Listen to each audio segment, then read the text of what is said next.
नागरिकता संशोधन कानून यानी सीएए अब लागू हो चुका है और इसी के साथ नरेंद्र मोदी और अमित शाह ने अपने एक और चुनावी वादे को जो उन्होंने 2019 में किया था वह पूरा कर चुकी है और 2024 के इस लोकसभा चुनाव में अपने एक और शस्त्र को, एक चुनावी शस्त्र को उन्होंने तैयार कर लिया है।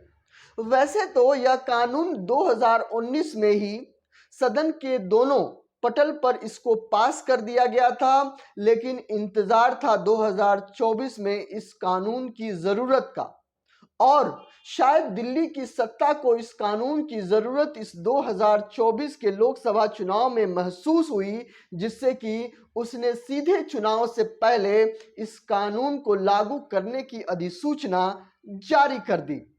और इसी के साथ पक्ष और विपक्ष दोनों ही राजनीतिक पार्टियां किस तरीके से इस पूरे मसले को अपने चुनाव प्रचार में धार देने के लिए उपयोग किया जाए, इसके बारे में तर्क और वितर्क देने लगी है।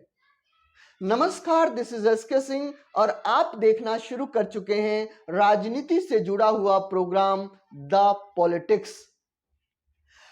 इस पूरे प्रोग्राम में हम यह जानने की कोशिश करेंगे कि आखिर में ये नागरिकता संशोधन कानून क्या है और इस कानून को लागू करने के पीछे नरेंद्र मोदी और अमित शाह के अपने क्या तर्क हैं।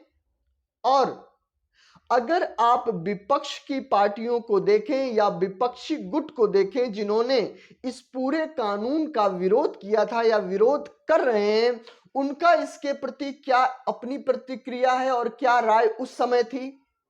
और इसी के साथ हम यह जानने की कोशिश करेंगे कि इसका चुनावी मतलब क्या है, यानी सीधे चुनाव से पहले इस कानून को लागू करने का अपना सियासी निर्णय किस लिए लिया गया। और इसी के साथ हम यह भी जानने की कोशिश करेंगे कि आने वाले चुनाव में इस पूरे कानून को लेकर क्या क्रिया प्रतिक्रिया हो रही है और क्या इसका प्रभाव पड़ने वाला है। क्या सीएए एक बड़े मुहिम का एक छोटा सा हिस्सा है।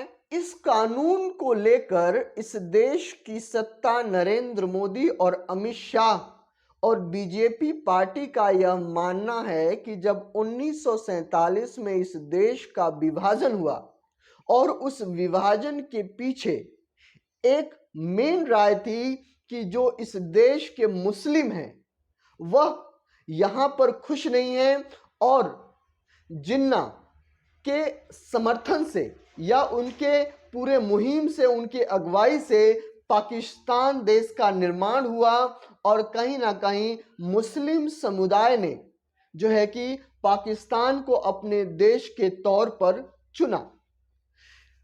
नरेंद्र मोदी या अमित शाह का यह मानना है कि उस समय बहुत सारे हिंदू, चाहे वो बांग्लादेश में रहते हों, चाहे वो पाकिस्तान में रहते हों, और उन्होंने अफगानिस्तान को भी इसी के साथ जोड़ दिया, जो मुस्लिम संस्था या मुस्लिम कम्युनिटी से प्रताड़ित हैं या वो भारत का एक हिंदू के तौर पर जो है कि भारत का नागरिक बनना चाहते हैं, तो उनको यह सुविधा दी जाए। बीजेपी का मानना यह है कि वैसे तो पहले ही इस देश की सरकारों को यह कदम उठा लेना चाहिए और जो हिंदू वहां पे प्रताड़ित हो रहे हैं या अल्पसंख्यक के तौर पर मौजूद हैं, तो भारत में उनको जो है कि उनको नागरिकता देनी चाहिए, भारत को उनको अपनाना चाहिए। और इसी के साथ जब बांग्लादेश का निर्माण हुआ था पाकिस्तान से कट के, या बहुत सारे वजहों पर बहुत सारे हिंदू शरणार्थी जो है कि वो इंडिया में यानी भारत में गैर कानूनी तरीके से रह रहे हैं, तो क्यों ना इनको भारत में संरक्षण दी जाए। इसी के साथ जो सीएए का कानून है वह उन शरणार्थियों को नागरिकता देने का कानून है जिन लोगों को भारत सरकार ने नागरिकता देने का निर्णय लिया है, उस कम्युनिटी में जो लोग हैं उसमें हैं हिंदू, सिख, बौद्ध, जैन, फारसी समुदाय के वो शरणार्थी जो गैर कानूनी तरीके से इंडिया में रह रहे हैं। आप इस कानून को थोड़ा सा और बारीकी से समझने की कोशिश करें तो यह कानून सिर्फ उन शरणार्थियों पर लागू होगा जो 31 दिसंबर 2014 से पहले शरणार्थी के तौर पर इस देश में रह रहे हैं, और यह कानून लागू होने के बाद अवैध तरीके से जिस तरीके से उन पे कानून जो है कि मुकदमे चल रहे हैं उनको भी वापस ले लिया जाएगा, और जो लोग भी इस तरीके से रह रहे हैं उनको किस देश से हैं, उस वहाँ पे उनका क्या डॉक्यूमेंट है, चाहे वो वहाँ के सरकार द्वारा कोई डॉक्यूमेंट हो, पासपोर्ट हो, कोई वोटर आईडी हो, किसी तरीके का कोई राशन कार्ड हो, इस तरीके का कोई डॉक्यूमेंट वो अपने देश का दिखाएंगे, और इसी के साथ वह भारत सरकार द्वारा जारी किया गया, चाहे वो आधार कार्ड हो, चाहे वो लाइसेंस हो, चाहे वो पैन कार्ड हो, चाहे वो राशन कार्ड हो, या कोई कोर्ट के द्वारा किसी तरीके का डॉक्यूमेंट भारत के द्वारा उनको इशू किया गया है, वह भी उनको दिखाना पड़ेगा, जिसके माध्यम से उनकी भारत की नागरिकता को सुनिश्चित की जाएगी। इससे पहले कि हम विपक्ष की प्रतिक्रिया या उनके सवालों को आपके सामने रखें, सबसे पहले नरेंद्र मोदी के उस भाषण को सुन लीजिए जो 2019 के सदन में उन्होंने अपनी बात को रखी थी। सिटीजनशिप अमेंडमेंट कानून ये भारत के किसी नागरिक के लिए, चाहे वो हिंदू हो या मुसलमान, ये कानून उसके लिए है ही नहीं। ये पार्लियामेंट में बोला गया है, और पार्लियामेंट में गलत बयानबाजी अलाउ नहीं होती है। ये कानून इस देश के अंदर जो 130 करोड़ लोग रह रहे हैं, उनका इस कानून से कोई वास्ता नहीं है। दूसरी बात, एनआरसी, इसका भी ऐसा झूठ चलाया जा रहा है। ये कांग्रेस में जमाने में बना था, तब सोए थे क्या? हमने तो बनाया नहीं, पार्लियामेंट में आया नहीं, न कैबिनेट में आया है, न उसके कोई नियम कायदे बने हैं। हवा खड़ा किया जा रहा है। और मैंने पहले ही बताया, इसी सत्र में आप लोगों को जमीन और घर का अधिकार दे रहे हैं, न कोई धर्म जाति पूछते हैं, तो क्या दूसरा कानून आपको निकाल देने के लिए करेंगे क्या? बच्चे जैसी बातें करते हो। तो आपने नरेंद्र मोदी को सुना कि किस तरीके से इस कानून के पक्ष में वो अपनी बात को रख रहे हैं, लेकिन जब यह कानून लागू हो रहा था या पास हो रहा था सदन में 2019 में, बड़े पैमाने पर इस कानून का विरोध हुआ, और वह विरोध एक खास समुदाय और एक खास जातियों के द्वारा जो है कि वो किया गया। इस विरोध में बहुत सारे भारत के बुद्धिजीवी लोग भी शामिल थे, और इसके पीछे जो कारण बताया जा रहा था कि यह कहीं ना कहीं मुस्लिमों को इस देश में अपमानित करने का सवाल है, हिंदू और मुस्लिम में का बंटवारा इस देश में करने का सवाल है, जो दंश 1947 में यह भारत ऑलरेडी झेल चुका है, और जिन्ना ने जिस तरीके का विष इस देश की समाज में बोया और जिसका परिणाम इस देश का विभाजन हुआ, कहीं ना कहीं वही विष इस देश में दोबारा भारतीय जनता पार्टी के द्वारा बोया जा रहा है। आप कपिल सिब्बल को सुनिए और कांग्रेस के इस पक्ष को सुनिए। दूसरा झूठ, CAA has nothing to do with NRC. Citizen amendment act का NRC से, नेशनल रजिस्टर ऑफ सिटीजन से कोई ताल्लुक नहीं है। ये भी झूठ, क्योंकि अमित शाह ने खुद अप्रैल 2019 में कहा कि पहले CAB आएगा, उसके बाद NRC आएगा। और 9 दिसंबर 2019 को अमित शाह ने लोकसभा में कहा कि नेशन वाइड NRC आएगा आफ्टर पासिंग द CAA। तो फिर कहना कि CAA has nothing to do with NRC is the second lie, दूसरा झूठ। तीसरा झूठ, मोदी जी कहते हैं दिसंबर 22 रैली में, एक बड़ी रैली में, कि since they came to power there has been no discussion in the NRC। ये तीसरा झूठ, क्योंकि जून 20 2019 में जॉइंट सेशन ऑफ पार्लियामेंट में, आपको मालूम है कि जैसे शुरू होता है पार्लियामेंट, एक स्पीच होती है प्रेसिडेंट की, राष्ट्रपति जी की, वहां स्पीच में यह कहा गया कि government has decided to implement the NRC on a priority basis in areas affected by infiltrators. तो मोदी जी से मैं पूछना चाहता हूं, अगर प्रेसिडेंशियल एड्रेस में ये आपने कहा है, तो फिर आप कैसे कह सकते हैं कि there has been no discussion on the CRC since we came to power? तो आपने देखा कि किस तरीके से कांग्रेस की तरफ से यह कहा गया है कि CAA तो एक शुरुआत है, इसके बाद जो भारत सरकार दूसरे कानून लेकर आने वाली है वह इसकी आधारशिला है, और इसके माध्यम से कहीं ना कहीं बीजेपी इस देश में सांप्रदायिकता का और नफरत का जो है कि माहौल फैलाना चाहती है।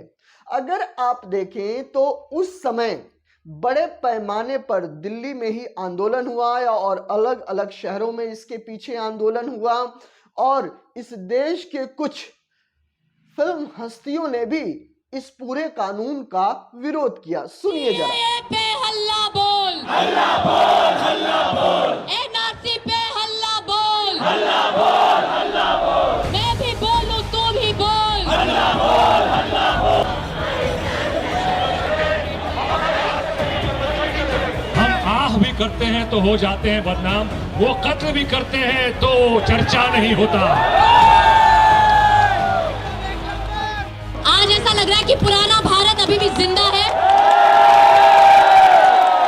ये गांधी जी का भारत है, ये भगत सिंह का भारत है, ये अशफाकुल्लाह खान और रामप्रसाद बिस्मिल का भारत है। सन 1947 में हमने एक निर्णय लिया था, एक बहुत ही दुखद घटना के बाद। मोहम्मद अली जिन्ना नामक एक आदमी ने नागरिकता और धर्म का रिश्ता जोड़ के भारत के इतिहास में सबसे दुखद हमारा मौका एक लाया था हमारे बीच में, वो था विभाजन। आज ऐसा लगता है कि पता नहीं एक कौन से नए जिन्ना प्रेमी इस देश में वापस आ गए हैं, जो जिन्ना का सपना भारत में कामिल करना चाहते हैं। वो एक विभाजन से खुश नहीं थे, उन्हें अब भारत में एक दूसरा विभाजन चाहिए। हम ये कभी नहीं होने देंगे। दोस्तों, ये विरोध की रैली नहीं है, ये समर्थन की रैली है। ये हमारे संविधान और संवैधानिक मूल्यों के साथ समर्थन की रैली है। आज से नहीं, 5000 साल से शायद हिंदुस्तान ही एक ऐसा देश है पूरे वर्ल्ड में जो कभी अपनी बाउंड्री से बाहर नहीं निकला है किसी को अटैक करने। जबकि जो भी यहाँ पे आया है हमने उसको अपनाया है, और वो यहीं का यही सबसे बड़ी बात है।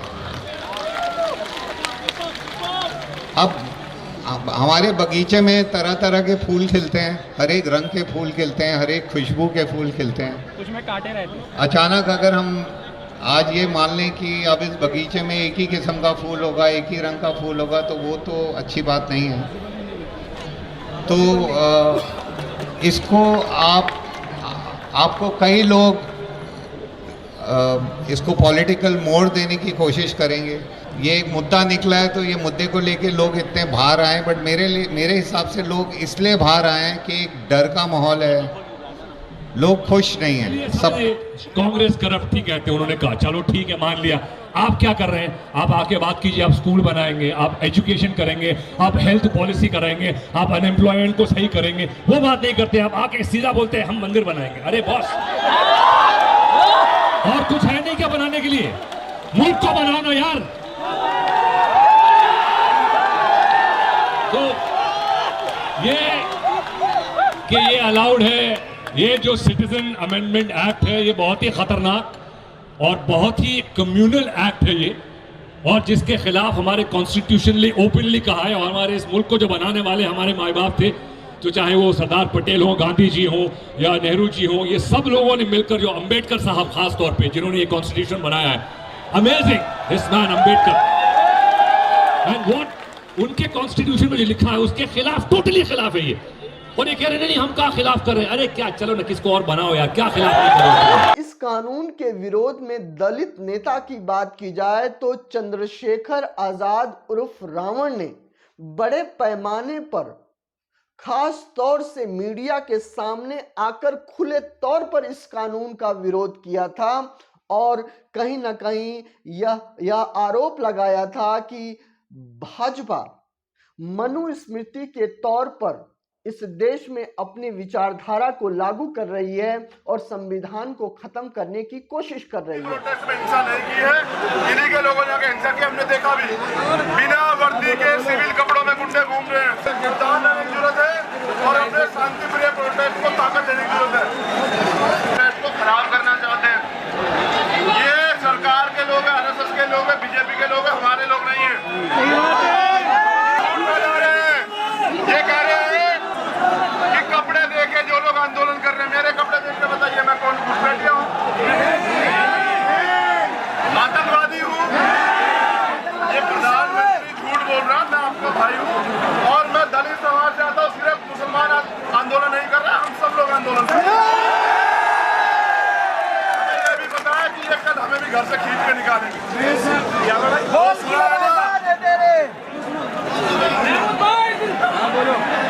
जलते घर को देखने वाले, उसका छप्पर आपका है, आग के पीछे तेज हवा है, आगे मुकद्दर आपका है। तो कहीं ना कहीं बड़े तौर पर इस कानून का विरोध हुआ था। अब हम थोड़ा सा ये समझने की कोशिश करते हैं कि आखिर में इस कानून को अभी लागू करने की जरूरत इस देश की सत्ता को क्यों पड़ी, जबकि सारा माहौल बिल्कुल ठीक था। अगर आप देखें तो कहीं ना कहीं सीमावर्ती इलाके, चाहे वो बंगाल हो, चाहे वो असम हो या इस तरीके के जो इलाके हैं, उसमें कहीं ना कहीं बीजेपी अपने आप को कमजोर पा रही है और 2024 के इस चुनाव में अपनी एक धमाकेदार प्रस्तुति वहां पे देना चाहती है।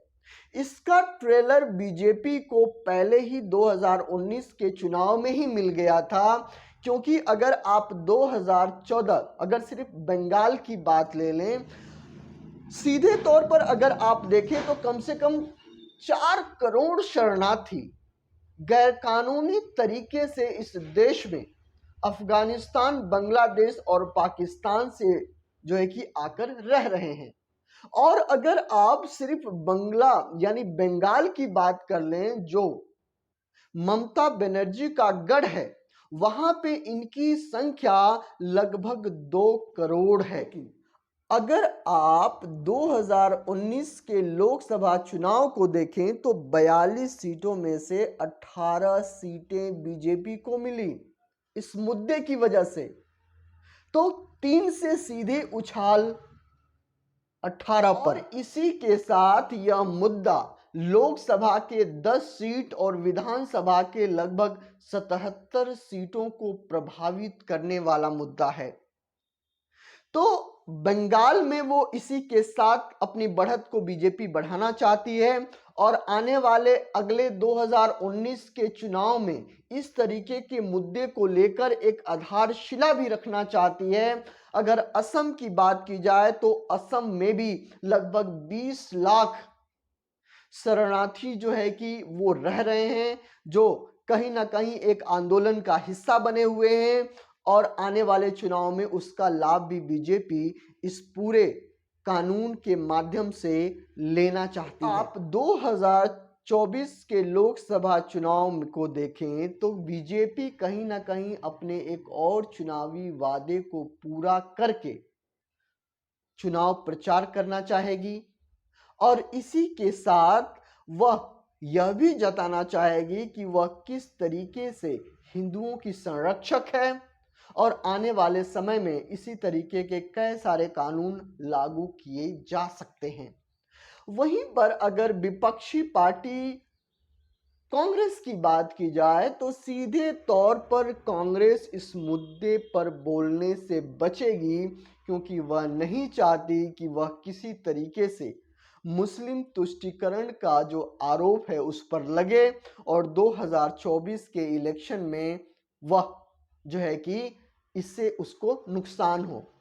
लेकिन अगर अलग अलग स्टूडेंट्स यूनियन या अलग अलग संगठन के माध्यम से देखें, चाहे वो त्रिपुरा में हो, चाहे वो असम में हो, चाहे वो मेघालय में हो, चाहे वो जो है कि कर्नाटका में हो, उनके द्वारा कहीं ना कहीं यह मुद्दा उठाया जाएगा। और अब देखना यह है कि इस पूरे कानून को लेकर, क्योंकि अगर मुस्लिम समुदाय की बात की जाए तो मुस्लिम समुदाय ने सीधे तौर पर इस कानून को खारिज करते हुए यह कहा है कि इससे कहीं ना कहीं बीजेपी के मुस्लिमों के प्रति नफरत जो है कि वो दर्शाती है। क्योंकि अगर आप अलग अलग समुदाय के लोगों को अगर नागरिकता दे रहे हैं तो आपको उन मुस्लिमों को भी नागरिकता देनी चाहिए जो भारत में रहना चाहते हैं। आखिर में उनको आप इससे अलग क्यों कर सकते हैं? लेकिन कई सारे विद्वानों का यह भी मानना है कि यह कानून कहीं ना कहीं एक संकुचित विचारधारा को प्रस्तुत करती है बीजेपी के, और इससे इस देश के हिंदू मुस्लिम समुदाय के बीच जो सामरिक भाव है उस पे कहीं ना कहीं प्रभाव पड़ेगा और इसका सामाजिक तौर पर जो है कि वो नुकसान होगा। देखना यह है कि क्या 2024 के लोकसभा चुनाव में CAA का क्या प्रभाव पड़ता है और सामाजिक तौर पर इस देश का वो बौद्धिक वर्ग या फिर इस देश में अल्पसंख्यक के तौर पर रह रहे मुसलमान कम्युनिटी इसका की प्रतिक्रिया किस तरीके से देती हैं। तो आज के प्रोग्राम में बस इतना ही। नमस्कार, जय हिंद।